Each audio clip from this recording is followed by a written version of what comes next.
Olá, amigo internauta, leitor do Jornal Diário de Suzano, seja muito bem-vindo, seja muito bem-vinda à série de entrevistas DS 60 anos. O Jornal Diário de Suzano comemora, no próximo dia 3 de setembro, 6 décadas de fundação. Estamos entrando agora na 9ª semana em que recebemos os profissionais que passaram aqui pelo Diário de Suzano e contar um pouco da história que fizeram aqui no jornal.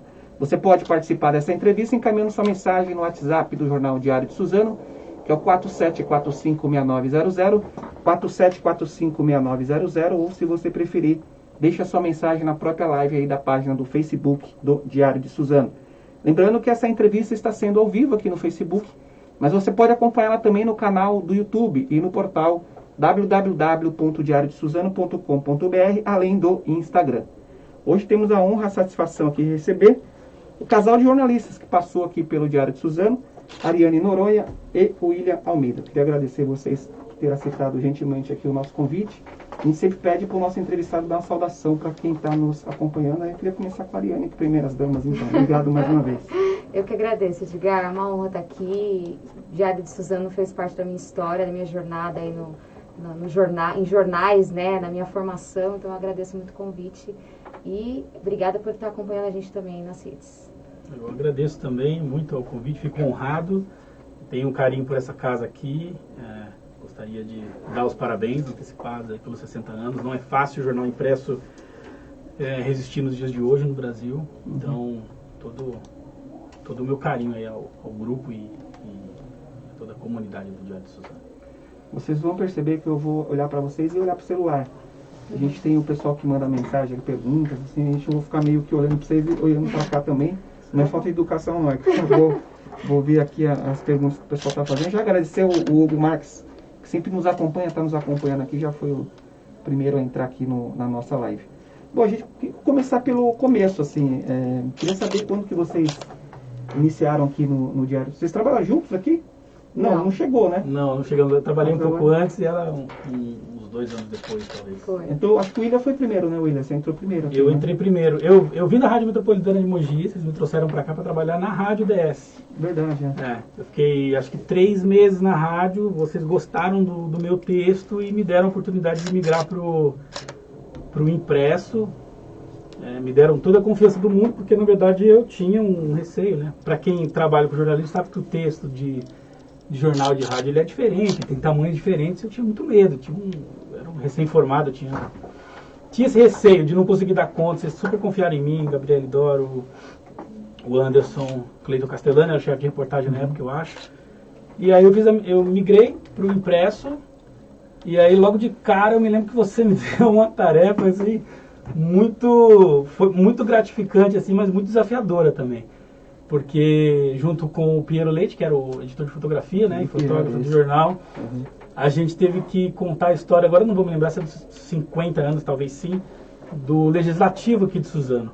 Ah, legal. E aí a gente teve que ir atrás assim, de todos os vereadores que já tinham passado pela Câmara, procurar entrevistar todos os presidentes que ainda estivessem vivos, né?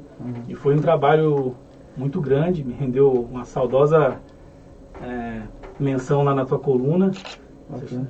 Os garimpeiros da notícia, eu me lembro muito bem, uma foto minha e do Piero, contando dessa saga da gente para encontrar todo esse pessoal. Teve pessoas que a gente... Uma matéria histórica, né? Foi um historiador, né? Sim, foi muito legal fazer essa matéria, assim. E foi onde eu realmente comecei e daí depois acabei fiquei 5 anos no impresso, fiquei aqui, trabalhei em Mogi das Cruzes também, e, enfim, foi bem legal mesmo. Bacana.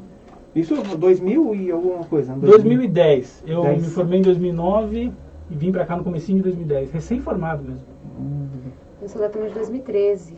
2013 para 2014, isso. Você já tinha passagem pelo Mogi News, né? Depois... Sim. Eu fiquei bons, acho que né, eu estagiei no Mogi News, né? Eu era recém-formada quando eu vim pro DS. Então foi uma experiência muito legal, assim, o jornalismo me possibilitou me desenvolver muito, assim, sabe? A escrita foi, assim, hoje para o que eu faço, enfim, foi muito importante toda essa passagem, toda essa jornada, as conexões aqui dentro do jornal também. Eu me sentia sempre muito desafiada aqui dentro, né, do jornal, do DS. Foi uma passagem muito... Eu fiquei pouco tempo, se não me engano, eu fiquei cerca de 7 meses, né? E logo fui fazer minha viagem, realizar meu sonho aí do intercâmbio. Mas foram 6, 7 meses, assim, muito intensos, muito legais. Me conectei com várias pessoas. Trabalhava com o Guilherme Pis na época. A gente trabalhava ali, um do lado do outro. Ele trabalhou com você lá também, né? Trabalhou. O Guilherme Pis me acompanhou em todos os jornais ali. E a gente trabalhou junto, enfim, as pautas políticas também. Eu aprendi muito, assim, durante essa época. Foi muito legal. Eu lembro das coberturas com o governador. E eu ficava nervosa, recém-formada. Falei, gente, muito jornalista aqui e tal. Mas era muito legal, assim. Eu sempre aprendia muito durante as pautas, assim. Foi uma jornada muito bacana. Mesmo que curta, mas foi muito intensa e muito... Foi muito bem aproveitada. Assim. As matérias mais que você lembra, as mais marcantes são essas aí que deu correria com o governador? Eu lembro, tenho isso muito, muito forte. Eu também fazia coisas da Pajuã. Eu meio que virei uma especialista no deslizamento do aterro da Pajuã, né? Fazia pro Mogi News, mas também quando vim para cá também comecei a fazer essas coberturas, alguma coisa relacionada. Eu tenho isso muito vivo porque foi algo que a gente mergulhou muito, assim, e vocês me confiaram muito para produzir esse tipo de material. Então é algo que me marcou bastante, além dessas políticas também, né? William, depois que você saiu do Diário de Suzano, né? Foi o seu primeiro emprego aqui, né? Sim. Não, sim. Você tinha a rádio, depois no rádio... impresso foi o primeiro. Aqui, sim, né? sim. E aí depois, qual foi a sua trajetória depois? Você seguiu por onde aí? Eu fiquei aqui uns 10 meses e saí... Inicialmente eu tinha um pré-acordo para ir trabalhar na Prefeitura de Ferraz de Vasconcelos com o então prefeito Jorge Abissanra, mas aí no meio desse caminho, entre eu entrar ou não, o Márcio me chamou para ir para o Mogi News, e aí eu fiquei no Mogi News, né, minha cidade, Mogi das Cruzes. Era uma logística era bem perto da minha casa, o jornal e tudo, e eu estava gostando de trabalhar em jornal diário, e fiquei no Mogi News por uns 4 anos, se eu não me engano. Foi inicialmente como repórter, depois atuei também como editor de esportes. E foi bem legal, né? Eu me lembro do título do Corinthians da Libertadores, não sou corintiano, mas me lembro do título do Corinthians da Libertadores, que foi um título inédito, né, para o futebol brasileiro. Eu estava lá na redação até meia-noite e pouco, fechando página. E aí depois do jornal, eu fui trabalhar na Prefeitura de Arujá, na gestão do Abel, já no segundo mandato do Abel, e depois continuei no mandato do ex-prefeito José Luiz Monteiro até o ano passado, quando saí para trabalhar com ela na Sublingue. Ah, legal. Ainda vamos falar bastante da Sublingue. E você, Ariane, depois que você saiu daqui, você foi fazer um intercâmbio, né? Você ficou um ano? 1 ano e meio. 1 ano e meio fora do país, né? Foi. Só larguei o DS para fazer essa viagem. Uma experiência incrível, hein? Foi uma experiência muito transformadora, né? Eu lembro que eu conversei com você na época, falei, Edgar, tô indo pra fora. Você já saiu do Brasil já com essa ideia de fazer o Sublingue, não? Esse projeto? Não, Só depois lá que você... Só depois do intercâmbio, de viver essa experiência, de ver o quão transformador é essa experiência internacional, vivência, né? Você tá imerso a uma cultura diferente, que me deu esse insight de trazer a SOU para pessoas de baixa renda, né, para, enfim, ajudar jovens de baixa renda, pessoas que vêm de escolas públicas, a também realizar esse sonho. Então, eu saí do DS em 2014, eu lembro que foi logo bem perto da minha viagem foi em maio de 2014, e fui para lá, fiquei no estado da Virgínia, né, nos Estados Unidos, morei 1 ano e meio como babá, né, que é um programa de au pair. E foi uma experiência transformadora, assim, mais do que o inglês, né, que a gente, para a profissão é muito importante, né, o inglês, a gente se desenvolver, e eu estava muito na cabeça de, vou continuar na área, e o inglês vai ser um diferencial e tudo mais, mas depois dessa experiência eu vi que eu poderia fazer mais, assim, sabe, poderia utilizar ainda mais essa ferramenta tão poderosa que é o idioma, para atrair outras pessoas e ajudá-las também a realizar esse sonho, e aí puxei o Will para vir comigo também nesse processo. E aí a gente está juntos aí nessa missão de democratizar o acesso internacional para pessoas de baixa renda. Vamos lá, para quem está acompanhando hoje a nossa entrevista, ainda não conhece o Soul, né? Eu queria que você falasse um pouquinho do projeto, como que ele funciona. Legal. Você teve uma parceria legal com o Eduardo Lira, né? Do Gerando Falcões, né? Também. Edu também trabalhou em redações, né? Ele estudou jornalismo. Sim, então a Soul Bilíngue, ela é uma organização que democratiza o acesso internacional para pessoas de baixa renda, né? Então a gente busca... Na verdade, assim, o foco são pessoas que vêm de escolas públicas, jovens de 18 a 26 anos, que não têm condição financeira, de repente, de financiar um estudo internacional, né? Então, a gente ajuda essas pessoas com a imersão de inglês durante 6 meses. Então, a imersão de inglês, acolhimento emocional, a gente também construiu uma rede com mais de 200 voluntários pelo mundo afora aí, em que eles são pessoas que são proficientes no idioma, no inglês, e eles ajudam esses alunos a estudar, a se desenvolver, a praticar conversação e também acolhimento emocional. A gente acha muito importante essa questão psicológica. Então, o jovem, durante 6 meses, passa por esse processo dentro da Soul, e os alunos mais comprometidos com o programa, né, levando em consideração a assiduidade, se ele faz as provas, as avaliações, se desempenha bem no inglês, ele ganha bolsa internacional para fazer um intercâmbio de até 4 semanas fora do país. Então, 2019, por exemplo, a gente embarcou embarcamos 10 jovens para estudar inglês aí, Inglaterra, Austrália, Nova Zelândia, Canadá, e tem muitos outros aí para embarcarem também. E o perfil é sempre pessoal de estudantes de escola pública, né? Exatamente. Sempre esse é o perfil, né? Pessoas que vêm de escola pública, né? Tem muitos que já fazem faculdade, muitos são de ProUni, muitas pessoas são de escola pública, faculdade pública, mas eles passaram pelo ensino médio na rede pública de ensino, porque a gente sabe que, infelizmente, a gente não tem uma boa educação internacional, um ensino de inglês, né, de forma adequada na rede pública. Então, a gente ajuda esses jovens nessa imersão dentro da Soul Bilíngue. E são jovens hoje do Alto Tietê, a gente tem muita gente aqui de Suzano, de Poá, Itaquá, muito jovem de Itaquá, inclusive, mas agora a gente também ampliou para toda a Sudeste e os estados de Ceará e Bahia também, por enquanto, alcançando o Nordeste. Então, a gente está aos pouquinhos se desenvolvendo e trazendo a oportunidade para mais pessoas, né? Porque você falou que tem parcerias fora também, né? Do país também, que tem colaboradores que contribuem. Né? Das parcerias fora, a gente tem mais escolas internacionais mesmo, né? Que abraçam a causa. Então, o inglês também me possibilitou fazer parcerias com essas escolas internacionais. Consegui, pela primeira vez, no ano da pandemia, né? Em 2020... fazer uma reunião, uma parceria com uma escola do Reino Unido, totalmente em inglês. Então, quando que eu imaginava que eu poderia fazer esse tipo de coisa?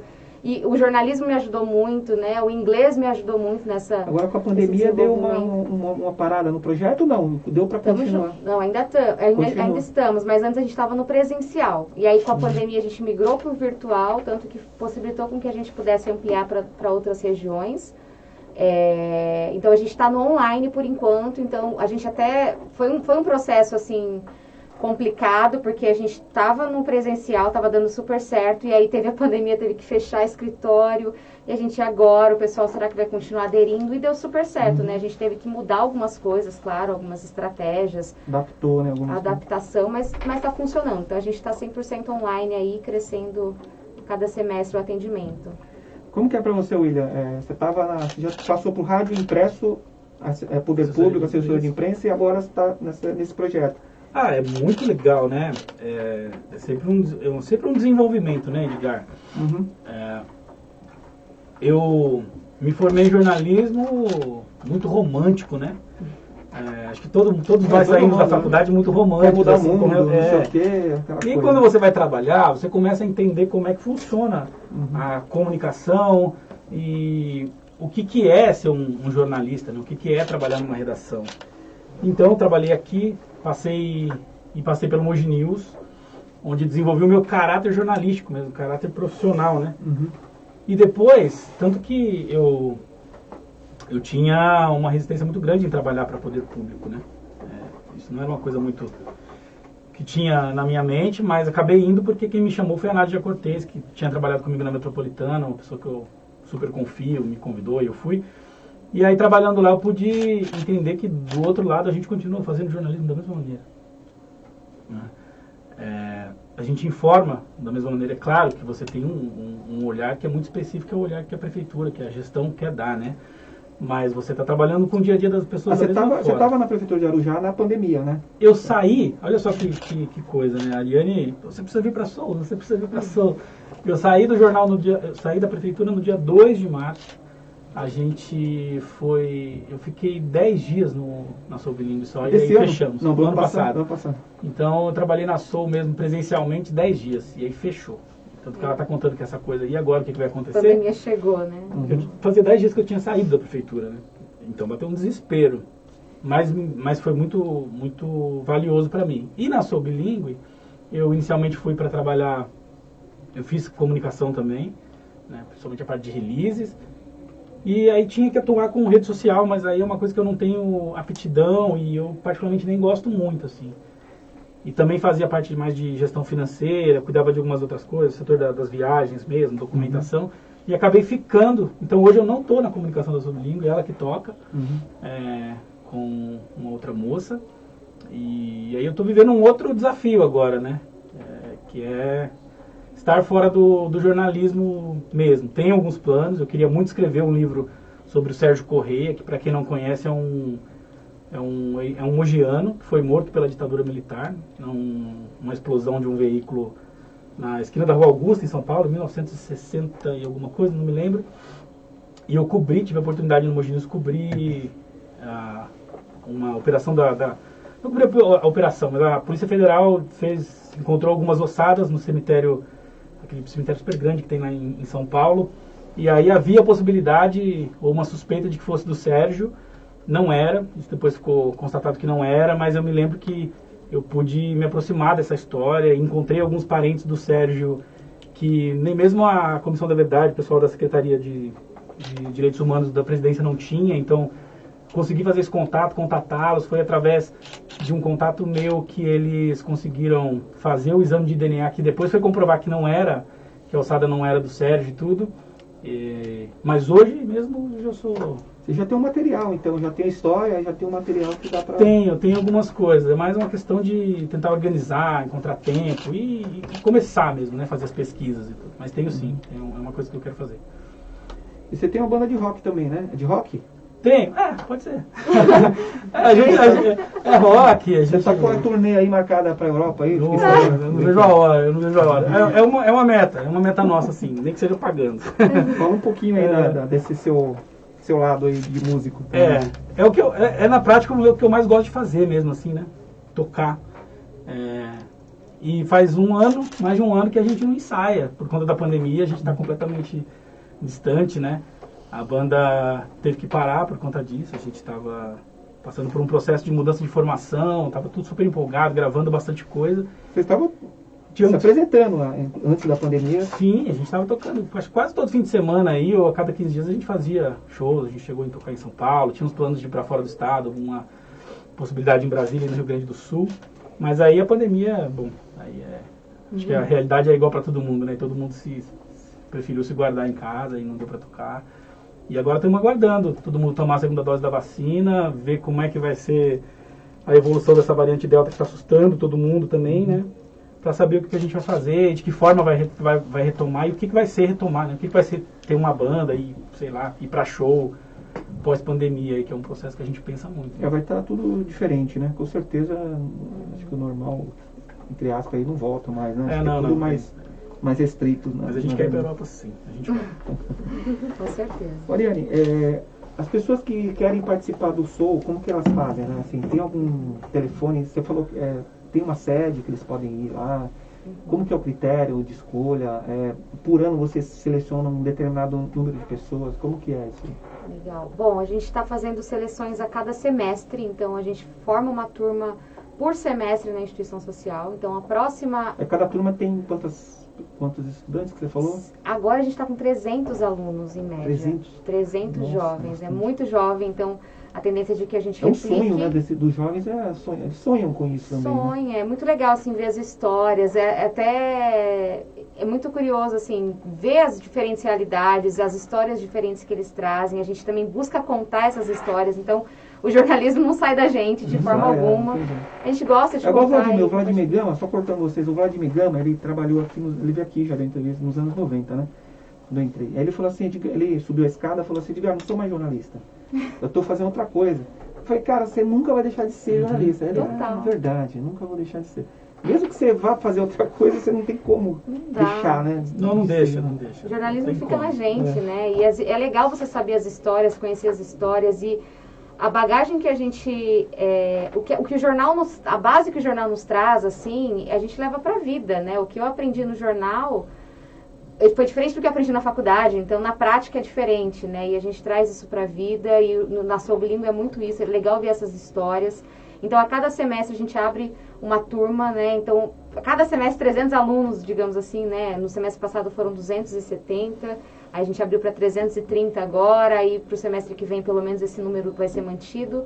Então em novembro desse ano a gente vai abrir as inscrições para a próxima turma que queira participar, fazer essa imersão e concorrer a bolsas de estudo.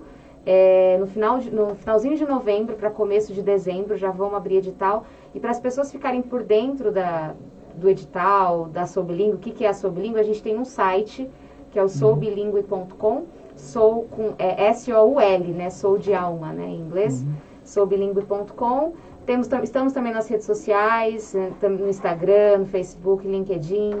Hoje a gente não tem um espaço físico da Sou Bilíngue em si, hoje a gente faz muito mais remotamente, toda a equipe, né, cada um na sua casa, mas a gente tem pessoas da equipe que está no Rio, pessoas que estão migrando agora para a Bahia, mas assim, tem funcionado muito bem e a forma das pessoas nos contatarem pelo site da Sou Já Consegue, lá tem um telefone também, que agora eu não me recordo o número, mas no site da Sou Bilíngue você consegue ter todas as informações e ficar atento para próximo processo seletivo, inclusive para voluntários, pessoas que têm interesse de ajudar, né? De ajudar com o inglês, né? Se você tem uma habilidade no inglês, já viajou para fora, sabe falar inglês fluente, quer ajudar um jovem a desenvolver isso também, você também é muito bem-vindo. A gente também tem voluntários psicólogos também, estudantes do último ano de psicologia, também a gente recebe a cada semestre para participar conosco. Então, tudo no site da Sou Bilíngue e no soubilingue.com tem as informações completas. É feito um acompanhamento bem rigoroso, assim, né? Você falou psicólogos também, porque eles ficam quanto tempo fora do país nesses intercâmbios, geralmente? Tá. Quanto tempo? 4 semanas, em 4 média. semanas, né? Isso. E aí os alunos que estão dentro da Sou, não adianta a gente ensinar inglês, falar de inglês e falar vamos para fora do país se o psicológico da pessoa não tá bem, né? E a gente sabe que... Ficar sem a família, né? Esse tempo. Total. E até para a pessoa pensar na possibilidade de intercâmbio, acho que o acolhimento emocional é importante nesse processo. Por isso que a gente leva isso muito em consideração. Os jovens, eles passam por esse acolhimento, mesmo antes de viajar, porque não são os 300 que ganham bolsas, né? São 8 deles que ganham pela Sou, mas a gente dá as ferramentas para que eles possam conseguir por conta própria. Então, a gente trabalha esse psicológico deles, a questão emocional. A gente sabe que depressão é algo sério e que isso afeta muito mais pessoas de baixa renda. E esse é o público que a gente atende. Então, a gente não descarta, assim, não só fala do sonho de viajar, de que você vai viajar, de que a gente vai te ajudar, como de, não, mas você também precisa cuidar da sua saúde mental, né? Então, tá tudo muito atrelado. Como que é o retorno, assim? Vocês recebem bastante retorno do pessoal que volta depois? O que você mais ouve, assim, do pessoal contando?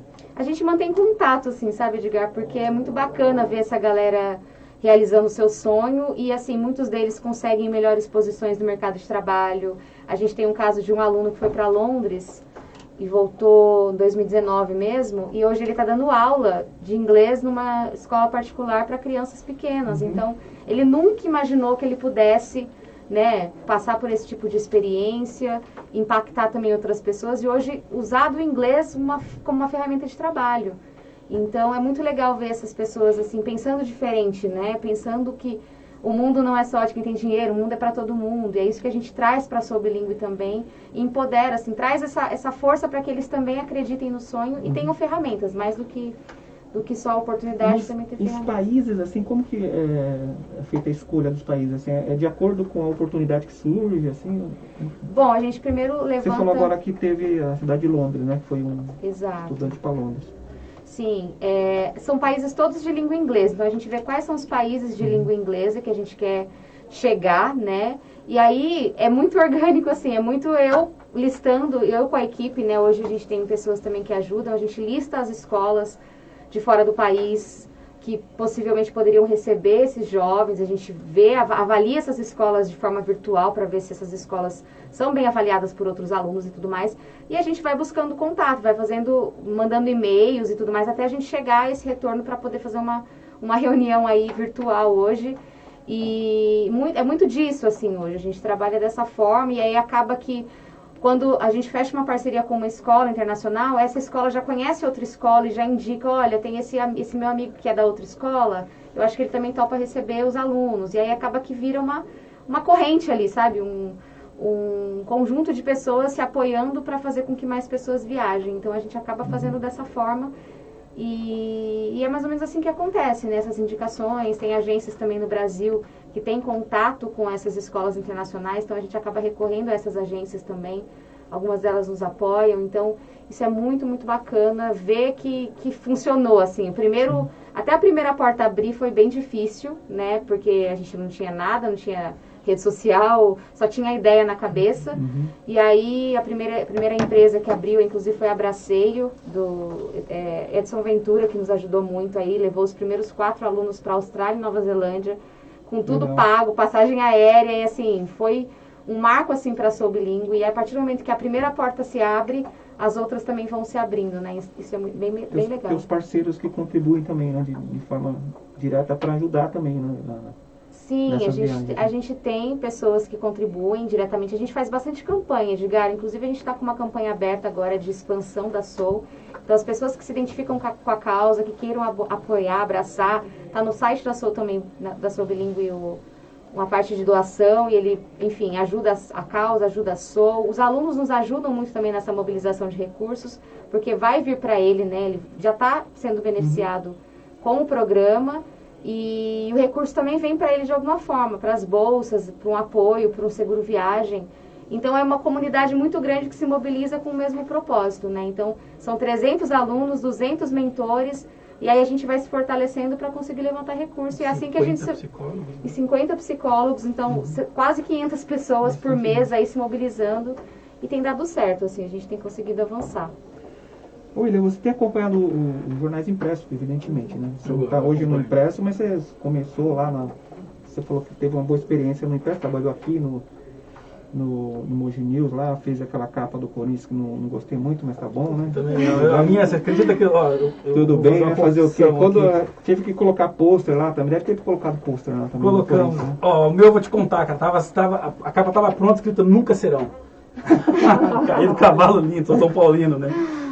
E aí o Kleber Laz, meu grande amigo, também era repórter lá, no outro dia ele sabia que essa capa estava pronta. Ele chegou lá e falou, Nunca Serão, caramba, rapaz. Nossa, e o Kleber Laz é corintiano fanático, né? Esse aí não dá pra discutir com ele não. Eu tive que desfazer a capa. Eu devia ter salvado no PDF essa capa. Então, você tem acompanhado os jornais impressos, né? O que você acha hoje, como que está, na sua visão, a situação do impresso? Né? A gente estava comentando antes de começar aqui a nossa entrevista, falando das dificuldades, né? Sim. Tem muitos amigos que trabalham em jornais regionais também que falam das dificuldades que tem enfrentado aí o jornal impresso. Tem pessoas que até falam do fim do jornal impresso, né? Qual que é a sua visão assim que você tem? Eu desacredito do fim, Edgar. É claro que eu não sei se foi um processo vou me incluir, tá? A gente trabalhava no impresso quando começou a aparecer essa coisa mais digital. E eu não sei se a gente não entendeu ou não acompanhou esse processo na velocidade em que ele aconteceu.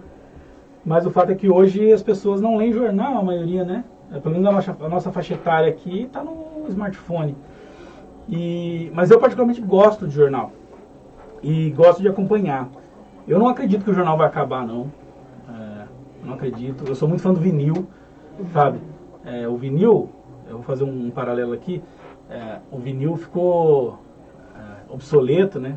Mas voltou com força, porque no fim das contas o vinil é a melhor qualidade de som existente assim, para você conseguir ouvir uma boa música.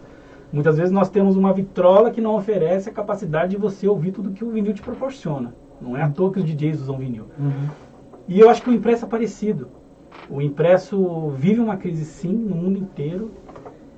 Não é... Antes fosse um privilégio de Mogi das Cruzes, Suzano, São Paulo, Brasil. Não é. É uma situação que é mundial. Mas eu acho que no impresso... Eu acho que quando você pega um jornal na mão, você acredita que o que está ali é sério, ainda hoje em dia. Apesar dessa campanha difamatória que existe contra jornalista atualmente... Inclusive é uma coisa que eu aprendi muito com você, né? Que você sempre trazia estatística da confiabilidade que as pessoas dão ao jornal impresso, né? E eu acredito muito nisso mesmo. Eu gosto muito do Inácio Ramonet, que é um jornalista que ficou por muito tempo, acho que não foi fundador, mas trabalhou muito tempo no Le Monde Diplomatique da França, que era um jornal que eu tinha como referência, assim, e tudo. E ele escreveu um livro um tempo atrás chamado A Explosão do Jornalismo, que tratava dessa questão, né? Chegou o Wikileaks, que ele fazia uma comparação de que o Wikileaks era jornalismo puro, assim, né? Porque você estava pegando informação que era confidencial e dando ao público, falando, você faça a sua leitura disso aqui da forma como você quiser. E aí ele trazia dados muito interessantes dos jornais fechando no mundo inteiro. Mas também trazia casos de jornais que conseguiram se adaptar e tiveram um aumento de assinantes, enfim. Então eu acho que é um processo que a gente está passando, né? O jornal está passando por essa mudança. Muita gente não vai ler jornal, somente da nossa faixa etária agora, assim. Mas eu entendo que em algum momento as pessoas vão se reconectar com essa coisa. Eu, por exemplo, não gosto de Kindle, eu gosto de papel.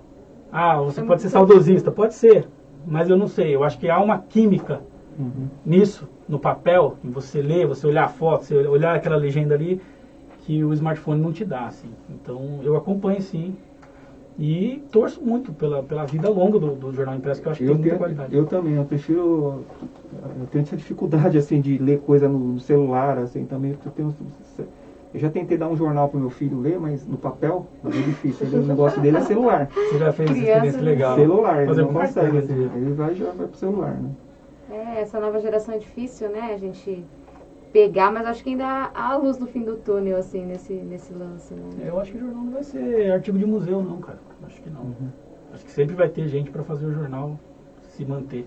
Seja lá o que seja se manter daqui 10, 20 anos aí, mas eu não acredito no fim do jornal impresso. É isso aí. Só toma cuidado pro Caetano não virar corintiano, né? O Caetano, você sabe que... Eu sou corintiana, mas o William é mais forte no discurso, no argumento, então... Cuidado aí. Você sabe que o meu filho, eu quero... Eu penso mesmo, meu irmão é muito corintiano, minha mãe é corintiana, minha sogra, que tem uma influência gigante sobre ele, é corintiana.